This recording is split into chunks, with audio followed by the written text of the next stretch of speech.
Okay. Λοιπόν, ένας εκτοξευτής θηραμάτων που φτιάξαμε μόλις τώρα. Είναι σε πειραματικό στάδιο. Κάθε λίγα ψημάτα και τέτοια και κάποιες μικρές λεπτομέρειες, όπως αυτό εδώ πέρα. Εδώ, για να κλείνει. Κάνουμε ένα τεστ με ένα σκούφο προς το πάνω. Μέσα, έτσι. Εκεί. Κλειδώνουμε. Τσακ.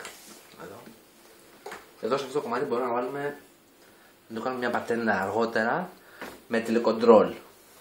Τσακ, το οποίο να το σπρώχνει εδώ.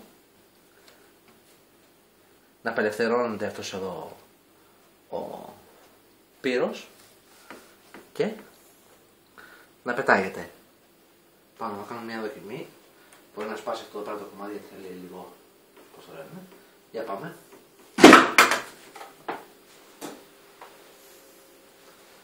Καλά πετάχτηκε, Ωραία.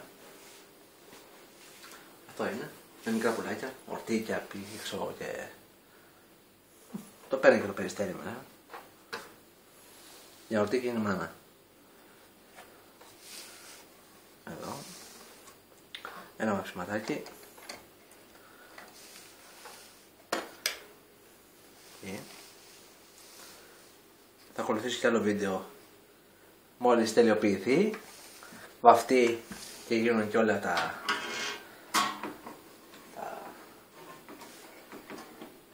περαιτέρω. Αυτό είναι.